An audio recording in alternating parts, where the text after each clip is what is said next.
예, 오늘 본문 말씀을 가지고 두려움과 인내라는 제목으로 함께 나누고자 합니다. 두려움과 인내.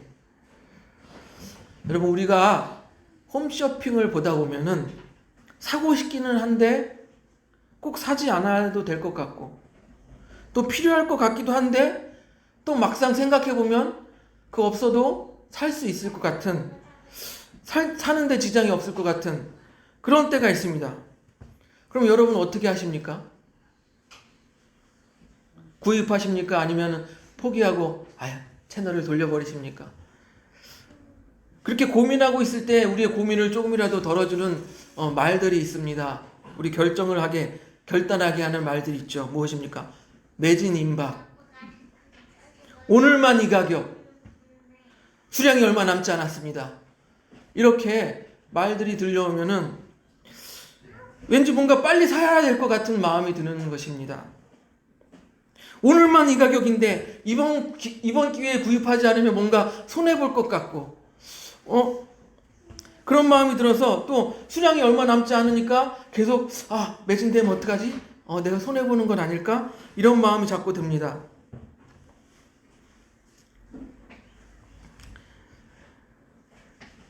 여러분, 수량이 얼마 남지 않았다고 하면은 그 시장 경제에서는 그러잖아요. 수요는 많은데 공급이 적으면 가격이 올라가게 돼 있잖아요. 그러니까 수량이 얼마 남지 않았습니다. 그러면은 빨리 내가 이 가격에 사야 될 것 같은 그런 마음이 드는 것이 우리의 마음이죠. 예. 그 희소성이라는 가치가 가격을 오르게 하는 거예요. 그래서 최근에 희한한 현상이 있어서 제가 말씀을 드릴게요. 그 닌텐도 스위치라는 일본 게임이 있어요. 정가가 36만 원 이 정도 한다고 하는데 중고거래 사이트에 보면 40만 원, 50만 원까지 올라가는 있는 것을 봅니다. 대형마트에서는요, 그것이 매진되기 전에 빨리 구입하려고 줄을 서서 사람들이 빨리 살려고, 그리고 매진되면은 막 아쉬워하고 그런 장면을 보게 됩니다. 왜 그럴까요? 공급이 부족하기 때문이죠. 내가 그걸 안 사면 뭔가 내가 뒤처지는 것 같고 그런 마음이 들기 때문이죠. 그 모습을 보면서 한편으로 참 씁쓸한 마음이 듭니다. 왜 그럴까요? 얼마 전까지만 해도 노 재팬을 하면서 일본 제품을 사지 말자 그랬던 사람들이 이제는 줄 서서 살려고 난리가 난 거예요. 네. 이런 상황들을 보면서 저는 이렇게 생각해요. 여기서 뭐라 그러면 우르르르르, 저기서 뭐라 그러면 우르르르. 참 우리나라 그 국민성에 대해서 참 씁쓸한 생각이 들었는데요. 그렇게 되지 않기를 바랍니다. 어쨌거나 제품이 매진된다고 하면 사람이 왜 나만 사지 않으면 뭔가 손해보는 것 같은 그런 마음이 듭니다. 그 두려움이 듭니다. 나만 손해보는 거 아니야? 다른 사람 다 사는데 나만 손해보는 거 아니야? 이 가격에 못 사면 내가 손해보는 거 아니야? 이런 두려운 마음이 듭니다. 그래서 잽싸게 빨리 두려운 마음 때문에 잽싸게 사는 쪽으로 결정을 하게 되죠. 그리고선 구입하고 나면서 물건이 오면 뭐라고 생각합니까? 내가 왜 샀지? 내가 이거 왜 샀지? 즉 무엇입니까? 빨리 사야 되겠다. 이거 매진되면 안 돼. 빨리 사야 돼. 이 두려운 마음이 우리의 합리적인 사고를 방해하는 거예요. 우리의 이성적이고 합리적인 그 판단, 사고를 방해하는 것이 이 두려운 마음이라는 것이에요. 그래서 우리에게 적용하자 보면은 우리가 합리적인 생각을 못하게 하는 것이 바로 이런 두려움이다. 이렇게 저는 말씀을 드리고 싶습니다. 오늘 본문을 보면요, 사무엘을 통해서 우리가 쭉 사울이 왕으로 세워지는 과정들을 우리가 배워왔어요. 이제 사무엘이 사울을 왕으로 세웁니다. 그리고 12장에 보면은 백성들에게 마지막으로 이제 고별적인 이런 그 말을 전하고 당부 인사를 하고 이제 오늘 13장이 나오는 거죠. 이제 왕이 다스린 지 2년에 블레셋과 다시 전쟁이 일어난다라고 말하고 있습니다. 우리 13장 2절을 한번 볼까요? 본문 13장 2절을 봅니다. 같이 읽습니다. 13장 2절 시작. 이스라엘 사람 3,000명을 택하여 그 중에 2,000명은 자기와 함께 믹마스와 베델산에 있게 하고 1,000명은 요단과 함께 베냐민 기브아에 있게 하고 남은 백성은 각기 장막으로 보내니라. 아멘. 무엇입니까? 사울이 택한 3,000명의 상비군. 여기서 상비군은 항상 있는 군인이에요. 군대에 있는 군인들 상비군 3,000명이 있어요. 그리고 나머지 백성들은 어떻게 해요? 집으로 돌아가는 거예요. 예비군이에요. 집에서 생업을 하다가 전쟁이 나면 이렇게 우르르 몰려 나오는 예비군이에요. 그래서 그 중에 3,000명 중에 2,000명은 자기와 함께하고, 그리고 1,000명은 자기 아들 요나단과 함께 있게 했다. 그래서 3,000명의 상비군을 두 대로 나눴는데, 이 1,000명을 데리고 있는 아들 요나단이 블레셋의 수비대, 즉 성문을 지키는, 영문을 지키는 수비대를 공격을 해버린 거예요. 그랬더니 이 블레셋 사람들이 어떻게 화가 났겠죠. 화가 나가지고 이 이스라엘 놈들을 우리가 없애야 되겠다고 블레셋 군대가 이렇게 이스라엘 앞에 모이게 된 것입니다. 우리 5절 같이 보겠습니다. 13장 5절. 13장 5절 같이 읽습니다. 시작. 블레셋 사람들이 이스라엘과 싸우려고 모였는데 병거가 3만이요 마병이 6,000명이요 백성은 해변에 모래와 같이 많더라. 그들이 올라와 베다윈 동쪽 믹마스에 진침해. 예, 그렇습니다. 블레셋의 병거 전차예요. 병거 전차는 3만. 그리고 마병, 말을 타는 마병은 6,000명. 그것만 해도 어마어마하죠. 그런데 아까 말씀드렸듯이 백성들, 예비군이 될 백성들은 모래와 같이 많더라 라고 말하고 있습니다. 이 사울 왕의 상황을 보면은 되게 위급한 상황이죠. 백성들도 쫄았어요. 좀 쉽게 말씀드리면 쫄은 거예요. 그래서 6절을 보세요. 13장 6절. 사무엘상 13장 6절 같이 읽습니다. 시작. 이스라엘 사람들이 위급함을 보고 절박하여 굴과 수풀과 바위 틈과 은밀한 곳과 웅덩이에 숨으며. 이스라엘 사람들이 그 군대들을, 블레셋 군대를 보고 쫄았어요. 그래가지고 굴에도 숨고 수풀에도 숨고 웅덩이에도 숨고 이렇게 숨어버린 거예요. 그리고 7절을 보니까 이탈자들도 많았고 이렇게 말합니다. 그를 따르던 모든 백성은 떨더라 라고 말하고 있어요. 이런 상황이니 전쟁을 앞두고 있는 사울 왕으로서는 시간이 촉박하고 애가 타는 심정입니다. 빨리 제사를 드리고 출정식을 갖고 아까 상비군은 3,000명이었지만 더 많은 군대를 모아서 빨리 더 많은 백성들과 군대를 모아서 그들과 대적하여 싸워야 되는 것이 이 왕의 입장인 거예요. 사울에게 상비군 3,000명이 있었다면 예비군은 33만 명이 있었던 거예요. 이걸 우리가 어디서 찾을 수 있냐면 11장 8절 앞으로 쭉 가서 보세요. 사무엘상 11장 8절을 보시면 우리 같이 읽습니다. 사무엘상 11장 8절 시작. 사울이 베색에서 그들의 수를 세어보니 이스라엘 자손이 30만 명이요 유다 사람이 3만 명이더라. 합치면 33만 명. 이들이 암몬과 싸웠던 사람들이에요. 첫 번째 암몬과 싸웠던. 그리고 싸우고 나서 돌아갔었죠. 그러니까 이스라엘 백성 수가 33만 명. 이렇게 하면은 아까 전차 3만 명에 그 다음에 마병 6,000명 있다고 그랬는데 그래도 일단 수적으로 우위잖아요. 그러니까 사울은 빨리 제사를 지내고 출정식을 갖고 백성들을 모아야 되는 거예요. 급박한 상황인 거예요. 그런데 보세요. 정치적인 왕은 사울 자신이었지만 아직까지 제사를 드리는 제사장의 역할은 사무엘이 감당하고 있었던 거예요.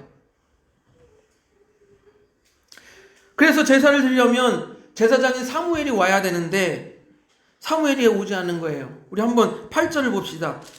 사무엘상 13장 8절 우리 같이 읽습니다.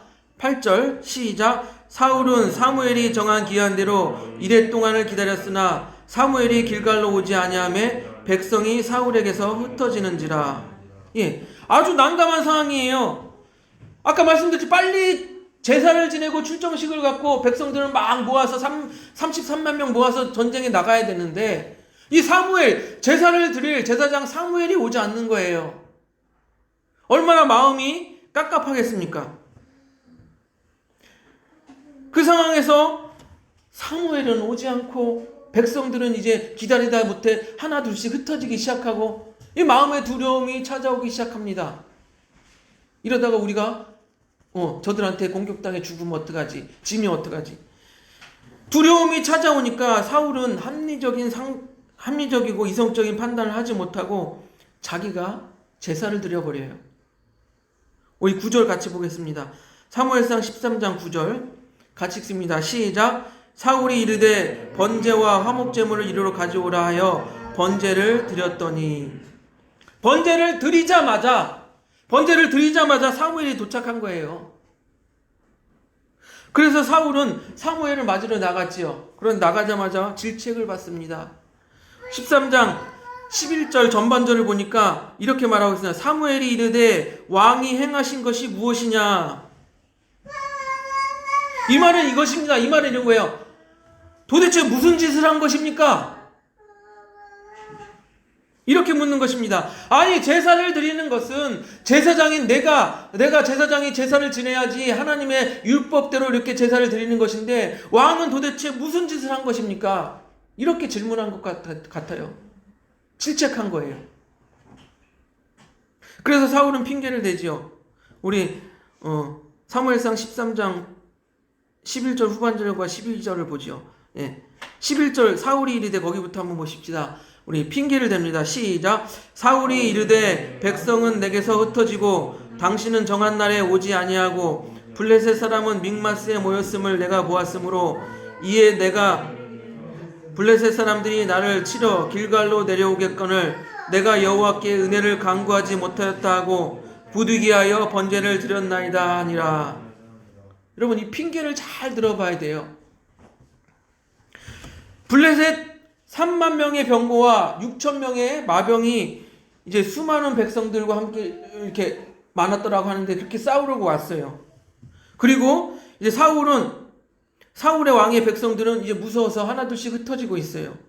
그래서 빨리 제사를 드리려고 하나 제사장인 사무엘이 7일이에요. 1회라면 7일. 1회 후에 오겠다고 했는데 아직 도착하지 않는 거예요.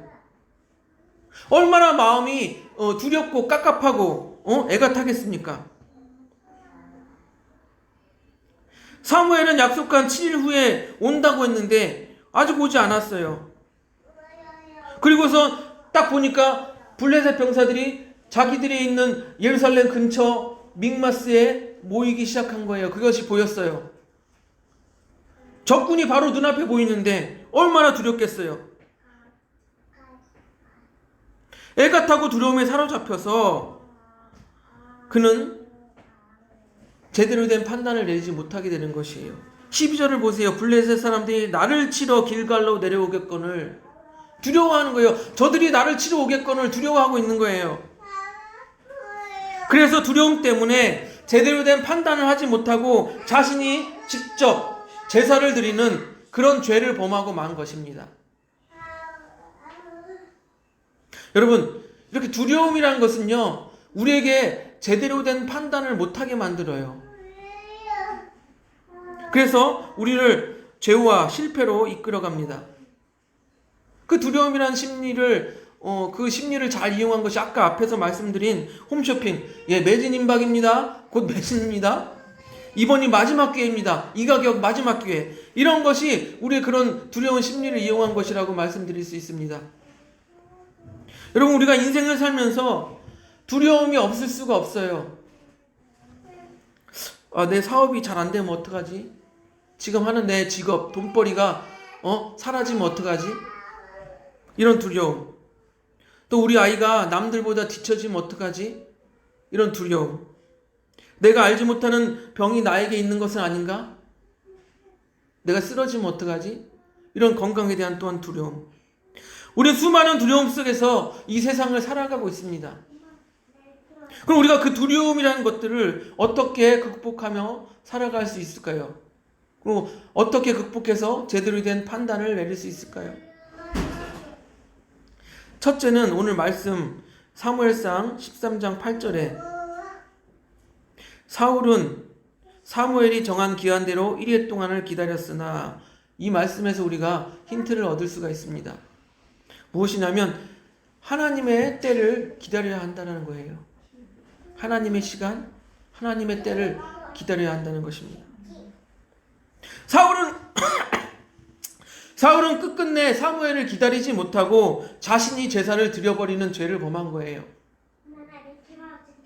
하지만 뭐라고 기록하고 있습니까? 사울이 제사를 드리자마자 사무엘이 도착했다라고 기록한 거예요. 사무엘상 13장 10절을 보세요. 13장 10절. 우리 13장 10절 같이 봅니다. 시작. 번제 드리기를 마치자 사무엘이 온지라 사울이 나가 맞으며 문안하매. 뭐라고 했어요? 1일 동안을 기다렸어요. 7일. 아마 사울은 7일을 다 기다리지 못했을 수도 있을 거예요. 마음이 아까 말씀드린 것처럼 저기 나를 치러 오면 어떡하지? 어쩌면 6일째 못 기다리고 제사를 드렸을 수도 있어요. 그런데 오늘 본문을 보니까 1회를 기다렸다고 하니까 7일을 기다렸을 거예요. 7일을 기다렸는데 그것이 온전한 7일이냐 하면 7일째 기다리다가 안 되겠다. 제사를 드리자. 이렇게 드렸는데 갑자기 밤늦게 저녁에 사무엘이 도착했을 수도 있을 거예요. 왜요? 드리자마자 사무엘이 도착했다라고 했으니까. 아니면 우리가 이렇게 생각해 볼 수도 있습니다. 7일을 넘어서 그래 7일은 다 기다렸는데 8일째 되는 날 에이 모르겠다 내가 제사를 지내자 이렇게 했을 수도 있을 거예요. 그러나 사울은 그렇게 하면 안 되는 것이었습니다. 왜요? 우리는 하나님의 때를 기다려야 하기 때문이에요. 인내를 배워야 합니다. 즉 인내는 우리를 온전하게 하기 때문입니다. 우리 야고보서 1장 4절을 보면 사모님 넘겨줘 보세요. 야고보서 1장 4절 우리 같이 읽습니다. 시작. 인내를 온전히 이루라. 이는 너희로 온전하고 구비하여 조금도 부족함이 없게 하려 함이라. 인내하면 어떻게 된대요? 구비하고 준비되어서 부족함이 없게 온전해진다라고 말하고 있는 거예요. 부족함이 없게 한다고 해요. 인내를 통하여서 우리가 부족함이 없고 온전해진다라고 말하고 있습니다. 또 로마서 5장 4절을 보세요. 우리 같이 읽습니다. 5장 4절 시작. 인내는 연단은 소망을 이루는 줄 알미로라. 뭐라고 합니까? 인내를 하면 우리가 연단되어진 우리는 어떻게 돼요? 결국에는 그 소망을 이룰 수 있다라는 거예요. 하나님의 때를 기다리시기를 바랍니다. 둘째로 두려움은 우리가 하나님을 전적으로 의지함으로써 사라질 수가 있습니다. 사울은 블레셋군이 자기를 치러 오는 두려움과 또한 자기 백성들이 그 블레셋군 때문에 두려워서 흩어지는 것을 바라보면서 엄청난 두려움에 휩싸였을 것입니다. 또한 사무엘이 오기로 했는데 약속된 시간이 되면 오기로 했는데 약속된 시간은 다가오고 사무엘은 오지 않고 점점 압박이 오고 두려움이 왔을 거예요. 사울은 쫓기는 듯한 심정이었을 것입니다.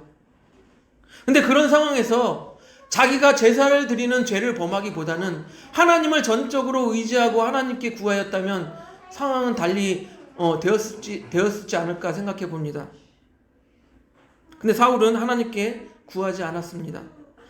우리 시편 34편 4절을 보면 넘겨줘 보세요. 우리 같이 읽습니다. 시편 34편 4절 시작. 내가 여호와께 간구하며 내게 응답하시고 내 모든 두려움에서 나를 건지셨도다. 하나님께 구하였더니 응답하시고 두려움에서 나를 건져주셨대요. 즉 하나님께 구하였더니 두려움이 사라졌다라는 거예요.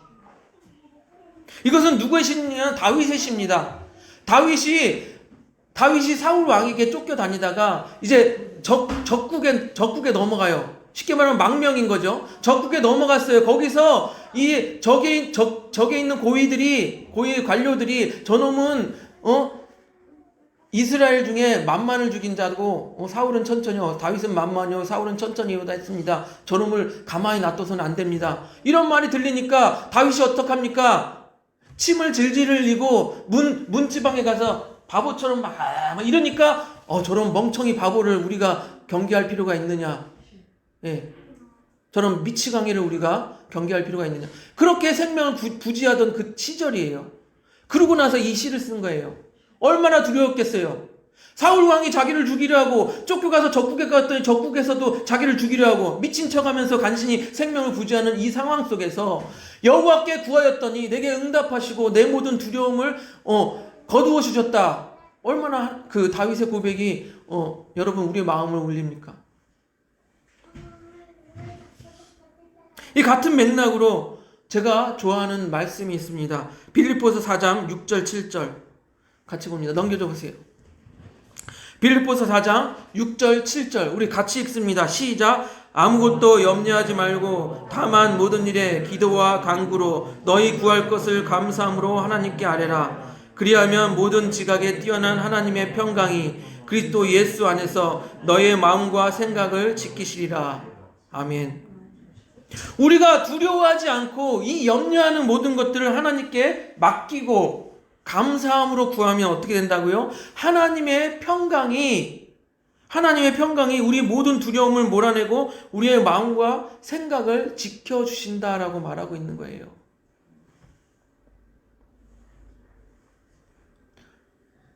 하나님께 간구하면 두려움이 사라지고 평강이 온다라는 거예요. 사랑하는 성도 여러분, 두려움은요, 우리에게 바른 생각, 바른 판단을 못하게 합니다. 그래서 두려움을 이겨내야 합니다. 두 가지를 제가 말씀을 드렸죠. 첫째, 하나님의 때를 기다려야 합니다. 그 긴 기다림이, 그 긴 인내의 시간이 길어질 수도 있어요. 하지만 그 인내의 시간이 지나면 어떻게 된다고요? 우리를 온전하게 한다라고 말하고 있습니다. 두 번째로 하나님께 구하여야 합니다.